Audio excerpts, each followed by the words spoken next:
ನೋಡಿ ಫ್ರೆಂಡ್ಸ್, ಇದಕ್ಕೆ 73 ವರ್ಷ ಆಯಿತು. ಈ ಥರ ಇದೆ ಪಟ್ಟಿ. ನೋಡಿ, ನಾನು ಈ ಕಾಲ್ತಪ್ಪ ತಿಂಡಿಯನ್ನು ಕುಕ್ಕರಲ್ಲಿ ಮಾಡೋದು. ನಾನೀಗ ಕುಕ್ಕರನ್ನು ಬಿಸಿಯಾಗಲಿಕ್ಕೆ ಇಟ್ಟಿದ್ದೇನೆ. ನೋಡಿ, ತುಂಬ ಸಾಫ್ಟಾಗಿ ಬಂದಿದೆ, ತುಂಬ ಸಾಫ್ಟಾಗಿದೆ.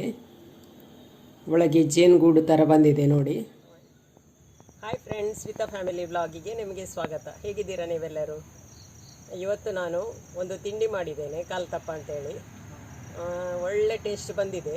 ನೀವು ಕೂಡ ಇದನ್ನೊಮ್ಮೆ ಮಾಡಿ ನೋಡಿ ಫ್ರೆಂಡ್ಸ್. ನಾನು ನಿಮಗೆ 73 ವರ್ಷ ಮೊದಲು ಮಾಡಿದ ಬಾಣಂತಿಯವರ ಹೊಟ್ಟೆಗೆ ಕಟ್ಟುವ ಒಂದು ಪಟ್ಟಿಯನ್ನು ನಾನು ತೋರಿಸ್ತಾ ಇದ್ದೇನೆ. ಹೆಚ್ಚಾಗಿ ಕೆಲವರು ಸಾರಿಯನ್ನೆಲ್ಲ ಕಟ್ತಾರೆ, ಅಥವಾ ಈಗಿನ ಇದರಲ್ಲಿ ಬೆಲ್ಟ್ ಸಿಗ್ತದೆ, ಮೆಡಿಕಲೆಲ್ಲ ಬೆಲ್ಟ್ ಸಿಗ್ತದೆ, ಅದನ್ನು ಕಟ್ತಾರೆ. ಆದರೆ ನನ್ನ ಅತ್ತೆಯವರು 73 ವರ್ಷದ ಮೊದಲು ಮಾಡಿಸಿದ ಒಂದು ಪಟ್ಟಿಯನ್ನು ನಾನು ನಿಮಗೆ ತೋರಿಸ್ತಾ ಇದ್ದೇನೆ. ನೋಡಿ ಫ್ರೆಂಡ್ಸ್, ಇದಕ್ಕೆ 73 ವರ್ಷ ಆಯಿತು. ಈ ಥರ ಇದೆ ಪಟ್ಟಿ ನೋಡಿ. ಇದು ಅತ್ತೆಯವರು ಮಾಡಿಸಿದ್ದು. ಅತ್ತೆಯವರು ಡೆಲಿವರಿ ಆದ ಸಮಯದಲ್ಲಿ ಅವರು ಹೊಟ್ಟೆಗೆ ಈ ಪಟ್ಟಿಯನ್ನು ಕಟ್ತಿದ್ರು.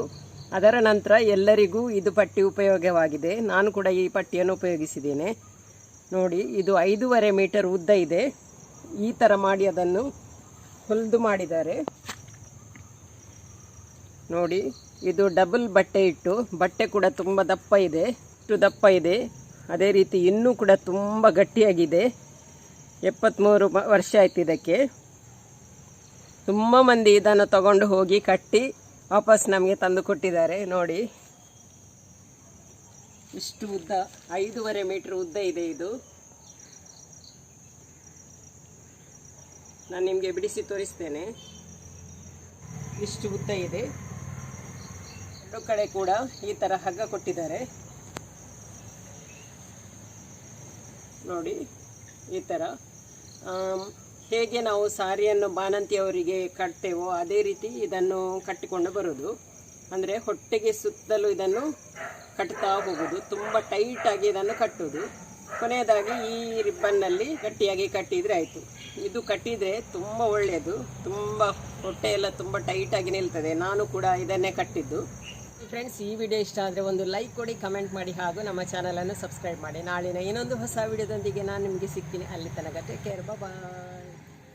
ನೋಡಿ, ತುಂಬ ಸಾಫ್ಟಾಗಿ ಬಂದಿದೆ ನೋಡಿ, ತುಂಬ ಸಾಫ್ಟಾಗಿದೆ. ಒಳಗೆ ಜೇನುಗೂಡು ಥರ ಬಂದಿದೆ ನೋಡಿ.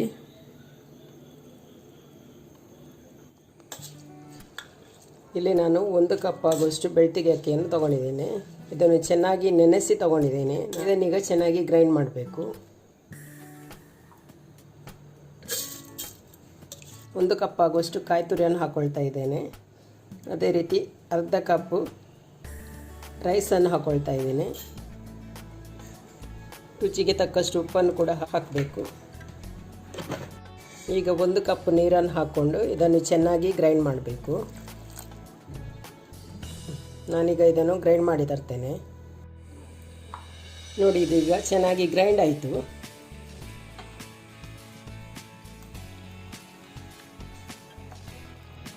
ಇಲ್ಲಿ ನಾನು 1 ಕಪ್ ಬೆಲ್ಲವನ್ನು ತಗೊಂಡಿದ್ದೇನೆ. ಇದಕ್ಕೆ 1 ಕಪ್ ನೀರನ್ನು ಹಾಕ್ಕೊಂಡು ಇದನ್ನು ಚೆನ್ನಾಗಿ ಕರಗಿಸಬೇಕು.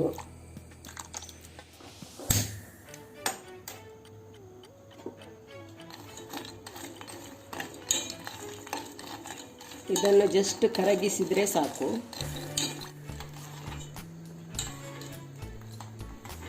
ಈ ಥರ ಈಗ ಗ್ರೈಂಡ್ ಆಗಿದೆ. ಈಗ ನಾವು ಮೆಲ್ಟ್ ಮಾಡಿದ ಬೆಲ್ಲದ ನೀರನ್ನು ಇದಕ್ಕೆ ಹಾಕ್ಕೊಳ್ಬೇಕು. ಈ ಬೆಲ್ಲದ ನೀರನ್ನು ಇದಕ್ಕೆ ಹಾಕ್ಕೊಳ್ತಾ ಇದ್ದೇನೆ. ಇದನ್ನೀಗ ಚೆನ್ನಾಗಿ ಮಿಕ್ಸ್ ಮಾಡಬೇಕು. ಈಗ ಈ ಹಿಟ್ಟಿಗೆ ನಾನು 1 ಟೀ ಸ್ಪೂನ್ ಆಗುವಷ್ಟು ಜೀರಿಗೆಯನ್ನು ಹಾಕ್ತಾ ಇದ್ದೇನೆ. ತೆಂಗಿನಕಾಯಿ ತುಂಡನ್ನು ಹಾಕ್ಕೊಳ್ತಾ ಇದ್ದೇನೆ. ನಾನು ಈ ತೆಂಗಿನಕಾಯಿಯನ್ನು ಈ ಥರ ಕಟ್ ಮಾಡಿ ಇದನ್ನು ಚೆನ್ನಾಗಿ ಫ್ರೈ ಮಾಡಿ ತೊಗೊಂಡಿದ್ದೀನಿ.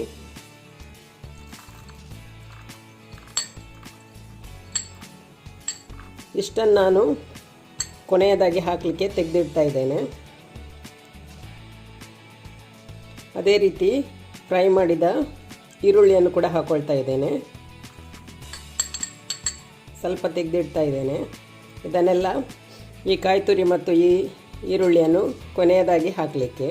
ಇದಕ್ಕೆ ಅರ್ಧ ಟೀ ಸ್ಪೂನ್ ಆಗುವಷ್ಟು ನಾನು ಸೋಡಾ ಹುಡಿಯನ್ನು ಹಾಕ್ಕೊಳ್ತಾ ಇದ್ದೇನೆ. ಈಗ ಇದನ್ನು ಚೆನ್ನಾಗಿ ಮಿಕ್ಸ್ ಮಾಡಬೇಕು.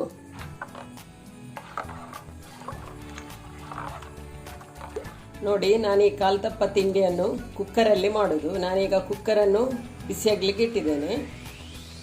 ಈಗ ಈ ಕುಕ್ಕರ್ ಬಿಸಿ ಆಯಿತು. ಅದಕ್ಕೆ 2 ಟೇಬಲ್ ಸ್ಪೂನ್ ಆಗುವಷ್ಟು ಎಣ್ಣೆಯನ್ನು ಹಾಕ್ಕೊಳ್ತಾ ಇದ್ದೇನೆ.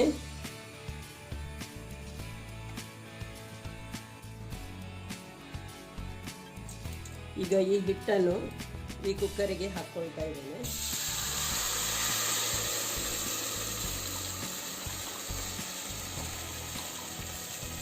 ತೆಗೆದಿಟ್ಟಂಥ ಈರುಳ್ಳಿ ಮತ್ತು ಫ್ರೈ ಮಾಡಿದ ತೆಂಗಿನ ತುಂಡನ್ನು ಹಾಕ್ಕೊಳ್ತಾ ಇದ್ದೇನೆ. ಈಗ ಇದರ ಮುಚ್ಚಳವನ್ನು ಮುಚ್ಚಿ ನಾವು ಒಂದು 20 ನಿಮಿಷ ಇದನ್ನು ಬೇಯಿಸಬೇಕು. ಈ ಮುಚ್ಚಳ ಮುಚ್ಚುವಾಗ ಇದಕ್ಕೆ ವೆಯ್ಟ್ ಹಾಕಲಿಕ್ಕಿಲ್ಲ, ಖಾಲಿ ಮುಚ್ಚಿಕೊಂಡ್ರೆ ಸಾಕು. ಇದರಿಂದ ಒಮ್ಮೆ ಆವಿ ಬರುವ ತನಕ ನಾವು ಗ್ಯಾಸನ್ನು ಫುಲ್ ಫ್ಲೇಮಲ್ಲಿ ಇಡಬೇಕು. ಆವಿ ಬಂದ ಮೇಲೆ ನಾವು ಲೋ ಫ್ಲೇಮಲ್ಲಿ ಇಟ್ಟು ಇದನ್ನು 20 ನಿಮಿಷ ಬೇಯಿಸಬೇಕು. 20 ನಿಮಿಷ ಆಯಿತು. ನಾನೊಂದು ಕಡ್ಡಿ ಹಾಕ್ಕೊಂಡು ನೋಡ್ತಾ ಇದ್ದೇನೆ. ನೋಡಿ, ಇದೀಗ ಚೆನ್ನಾಗಿ ಬೆಂದಿದೆ.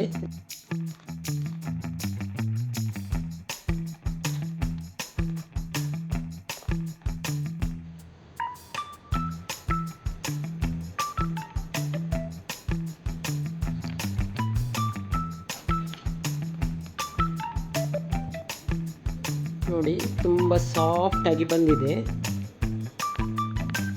ನೋಡಿ, ತುಂಬ ಸಾಫ್ಟಾಗಿದೆ. ಒಳಗೆ ಜೇನುಗೂಡು ಥರ ಬಂದಿದೆ ನೋಡಿ.